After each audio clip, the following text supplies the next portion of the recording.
everybody, and welcome to today's lesson in the Women in Digital Business program, Foundations program on digital skills. I am so happy and excited to have you here.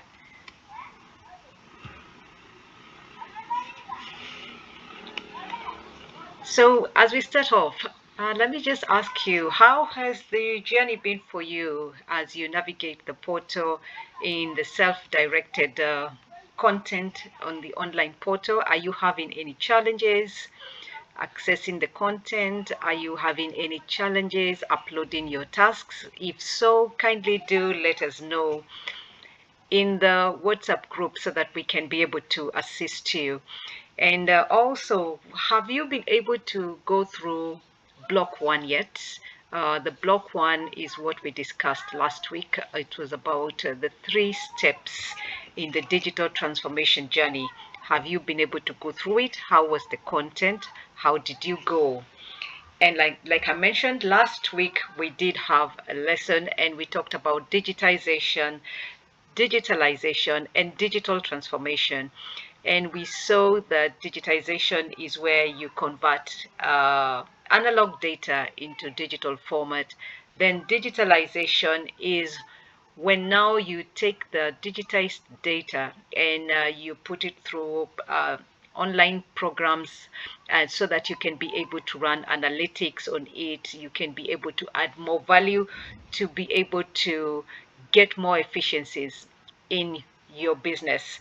And then digital transformation is now when you take it a whole notch higher. You offer many processes, many systems back to end for your business online, such that customers can come and be able to transact with you 100% digitally from the start to the end. Now, that is when you say that your business has undergone digital transformation. And it was interesting just recapping how people, at what stage people are and how far back they are in the digital transformation journey. So welcome to today. We are now in block 2, and that is building an online presence. Block 2 will be divided into 2 parts. So today we are going to be looking at part 1.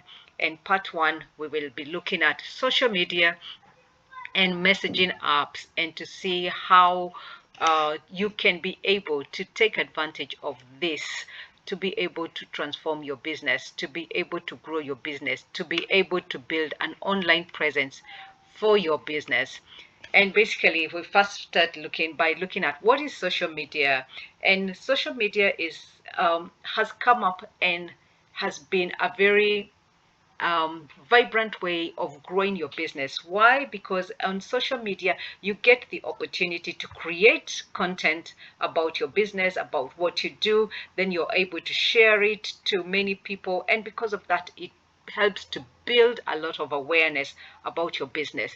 You can also use it to showcase your product. You can also use it to talk about your services that you offer, and it has the ability to even go viral if your content is very clickable, is very relatable. Then more people will share it, and in the process, your business presence will really be known online. So it is a good place for you to have your business on.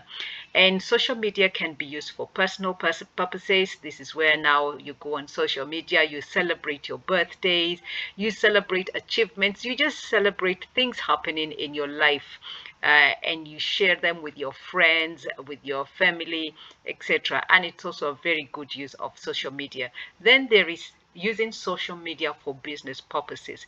This is where now you go into social media with the purpose and intention of building an online presence for your business. So you go up and set up business pages. You upload just the right content that speaks to your target audience.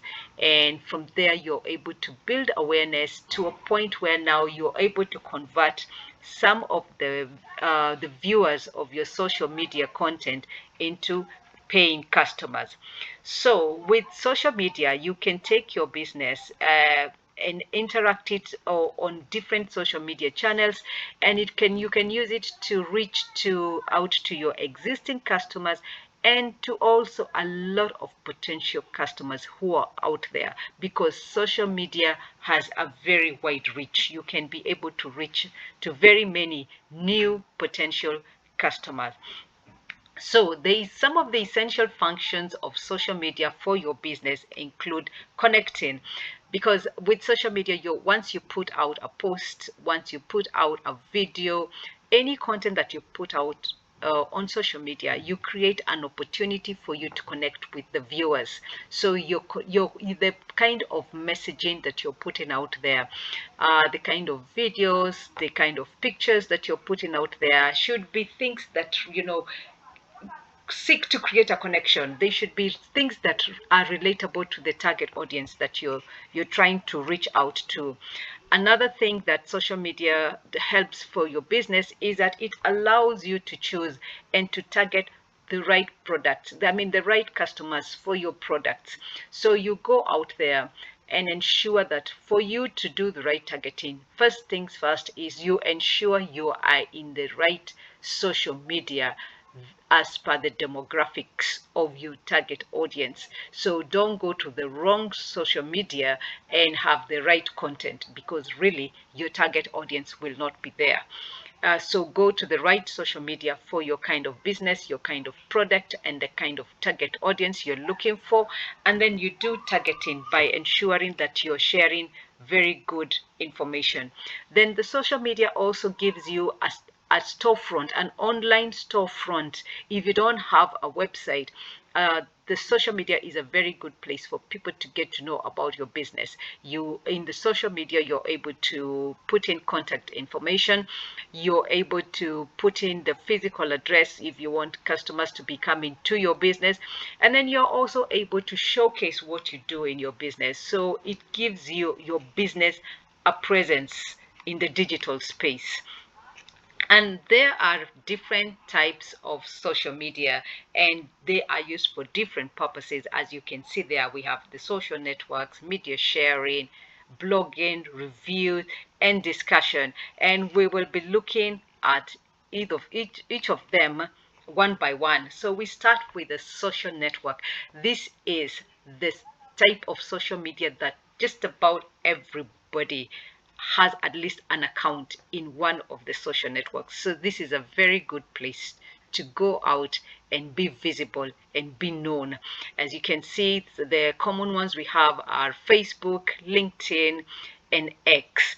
And when you get into these social networks, the first thing you need to do is to make connections, build relationships, keep growing, and don't just go looking for people to uh, like your pages or to subscribe to your channels if they're not your target audience. Ensure that the the relationships that you're making there are relationships with the right audience. Otherwise, you will have the numbers in terms of audience, but you will not see traction in your business.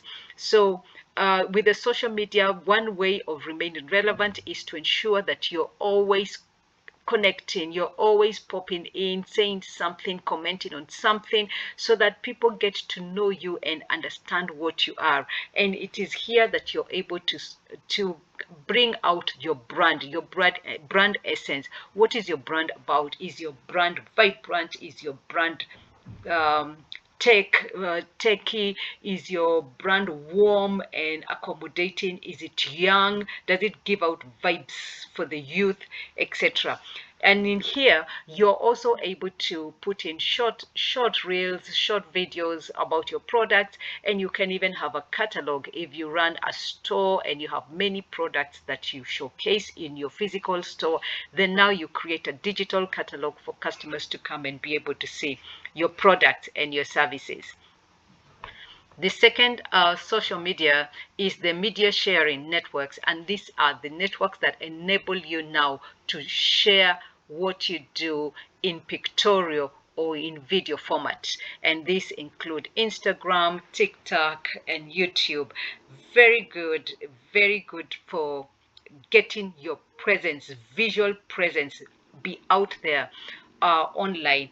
And they also have advertising options, and you can use them to advertise and to market your products and services. The thing about these media sharing networks is there are very many people, just like all other social media that are out there. There are many people in the space. So for you to stand out, then your product, your images must be good.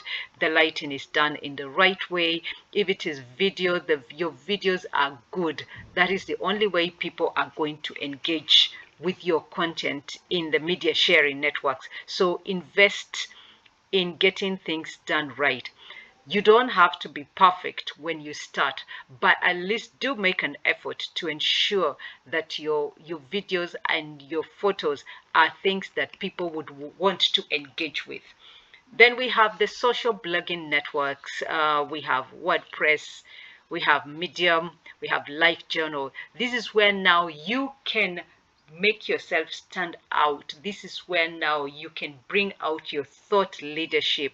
Make yourself stand out as a subject matter expert in what you do.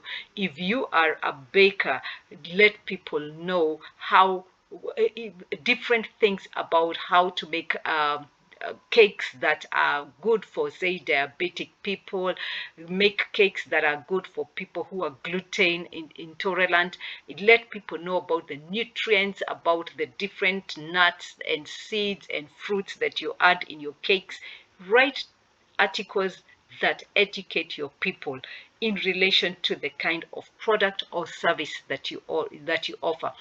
Once you are able to create a name on social blogging networks, people will really want to do business with you, because they, as they say, customers want to do business with people they know, like, and trust.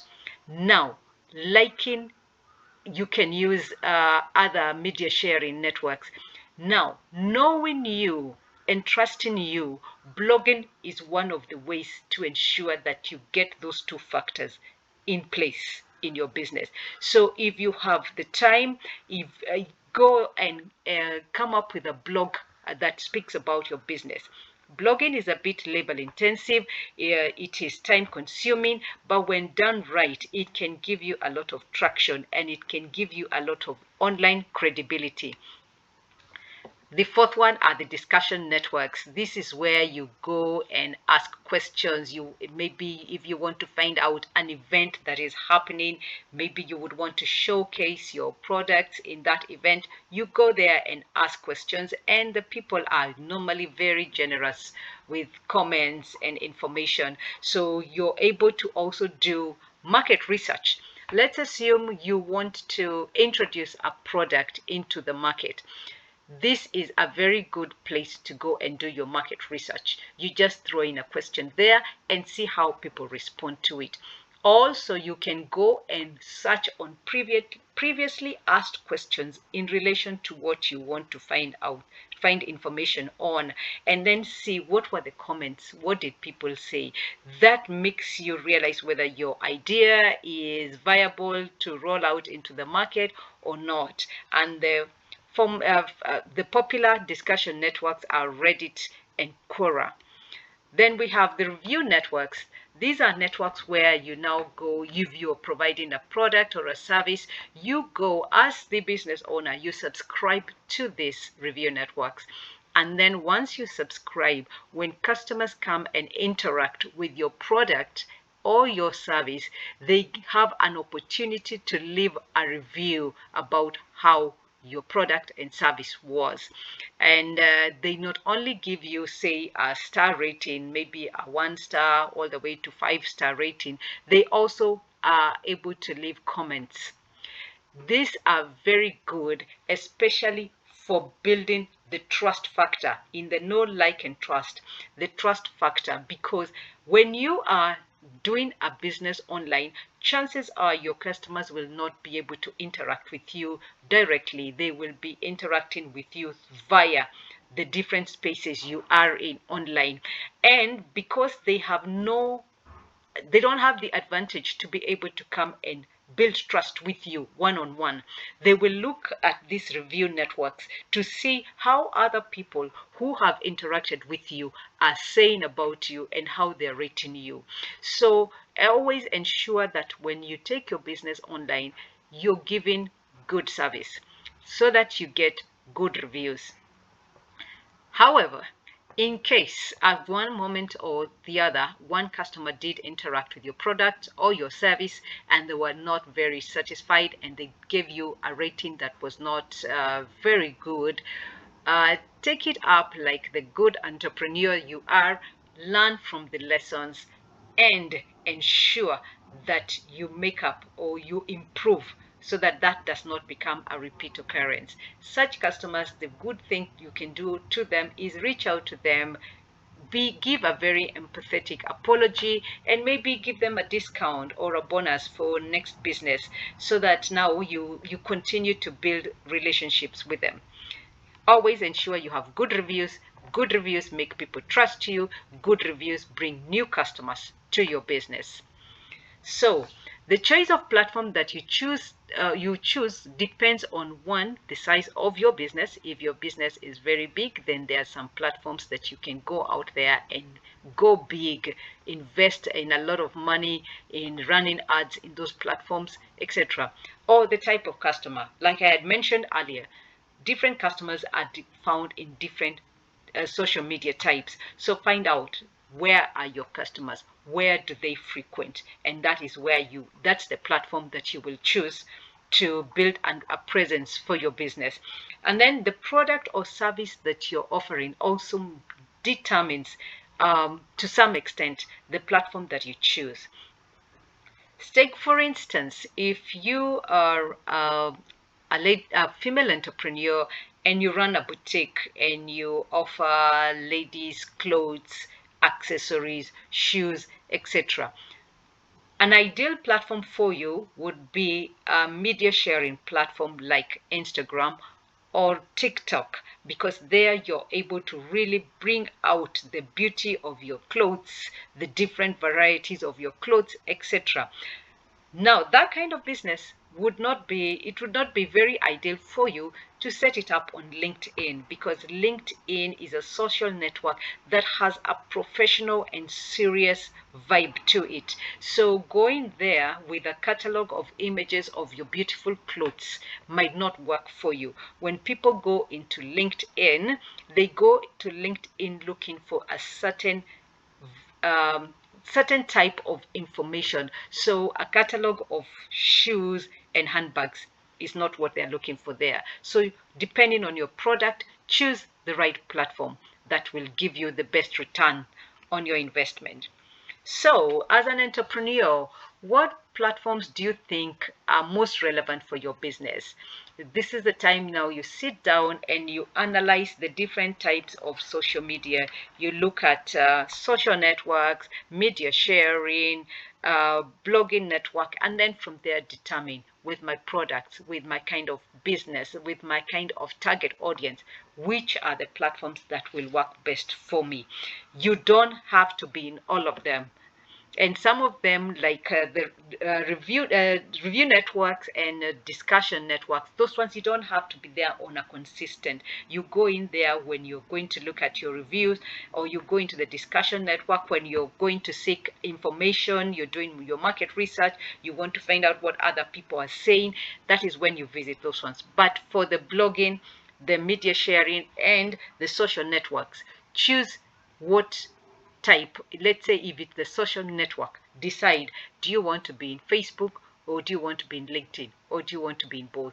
If it is media sharing, are you going to be on TikTok or YouTube? Choose one, work with it, get good at it before you introduce another one. It doesn't make sense to be in so many platforms and you're doing a shoddy job across all the platforms. Choose a few, get to understand the nitty-gritties, the algorithms in those networks, and then perfect them before you introduce others. So when choosing your social media presence, like we had mentioned earlier, look at your target group and then consider the kind of goods or services that you are providing to the marketplace, and then choose the popular platforms that your target group goes to and also is relevant to the kind of services or the kind of goods you have in your business. Now, social media, building an online presence is very good. It gives a lot of traction to your business. The question is, as a business owner, should you contract an expert to run your social media pages, or should you just run with it and get doing it all by yourself? This is a debate that goes on for and can go on forever and ever, whether it is best for you to run your social media accounts yourself, or whether it is good for you to hire a social media marketing expert to do the work for you. This would be a very good discussion in the WhatsApp group. Let's find out, as for you and where you are at in your business, is it better for you to run your social media account? Is it better for you to hire somebody who is good at it to get it done for you? That's a discussion. I will be looking forward to your interactions there. So now let's look at messaging applications. And messaging applications are very good. They have a way of ensuring that your business is not only having a presence digitally, is that your business is interacting quickly and efficiently with your customers. So the message applications that are there are able to turn your analog business into a digital business, because customers now don't need to come and call you to ask you, how are you, when are you open, do you have this outfit in green, or can you make for me a wedding cake, for a 3-tier wedding cake for next month. No, with the messaging application, all this information can be delivered to the customer very quickly through messages, short messages, and it is very efficient when done right.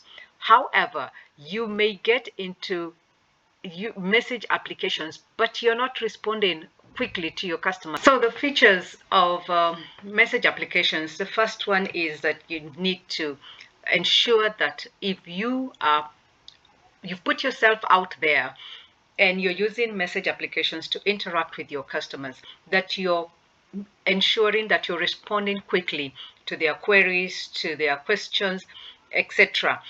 Because it provides you and gives you an opportunity to communicate very quickly back and forth between you and the customer. It doesn't make sense for you to have messaging as one of the things in your digital presence, and then when customers come and ask questions, the question is left there hanging for a day, 2 days, really. Then you're not using the applications to build the kind of online business that you should be building. The other feature of the message applications is that they are free or very cheap to use. So you have no excuse not using message applications for your business. Engage with them, let them be accessible and available for your customers to use, and then ensure when customers use them, you respond on time. Then they are also very used to apply in your business. For instance, WhatsApp for Business is very easy to apply, to use in your business. Facebook Messenger is also very easy to use. You don't need a lot of techie setup for you to start using messaging applications. If you have a website, then you can come up with a chatbot that answers frequently asked questions, guides your customers who come to your website on what to do and how to navigate your website. So the benefits of having messaging apps is that for you, there are benefits for you, and also there are benefits for your clients. And one is that the clients can write and ask for information very quickly and receive a response very quickly. At times it's even real time, especially if you have pre-populated some frequently asked questions. When a customer comes and asks them, you're able to provide a quick response for them. Then The other thing is that the clients can raise issues if they're having a challenge with a product. Say you sold to them, they raise issues there and they get sorted. If say they're having a challenge with the delivery of products that they have ordered from you, they can use the messaging applications to be able to get to connect with you and ask, and because of that you're able to sort issues quickly. This is way better than sending an email.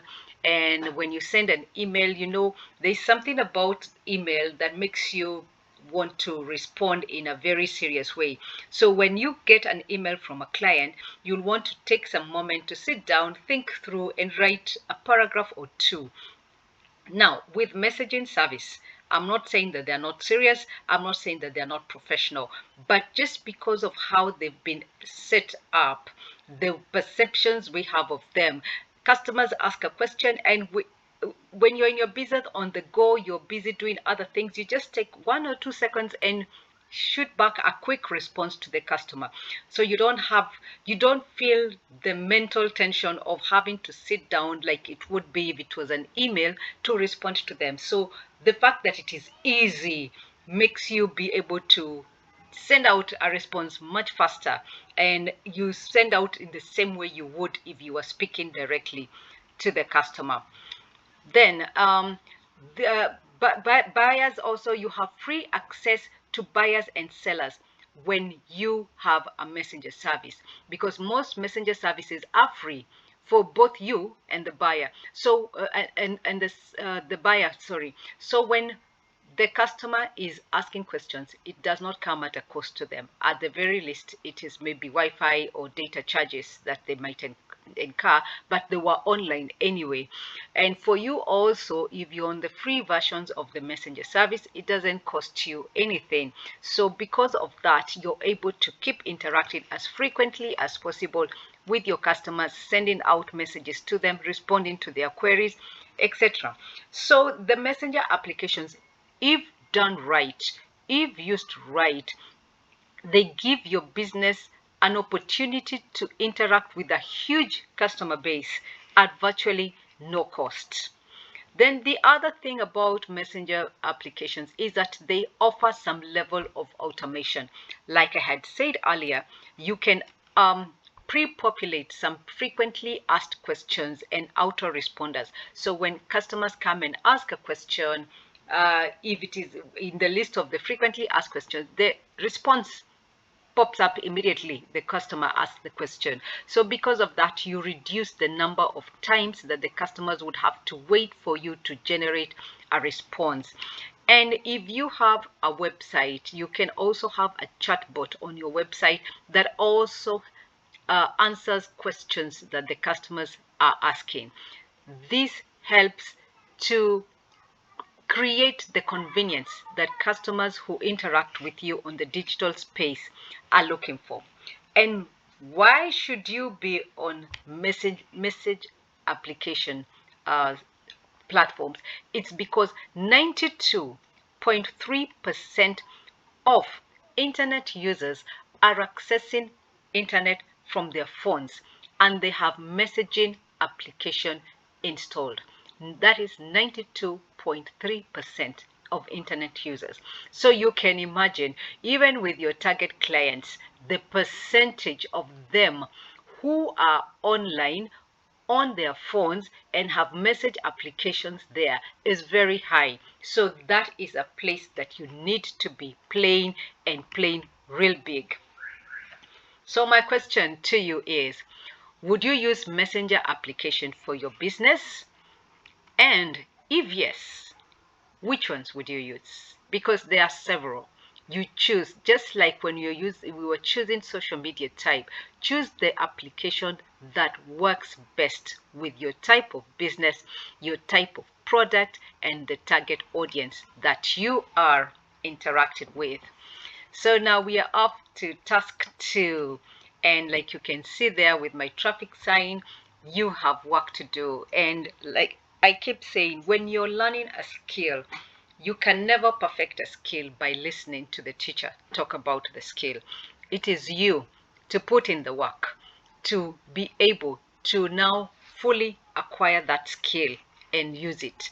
So on the online portal, after you go through the module 2 content, you will come to task 2, and this will be a questionnaire in regards to building an online presence.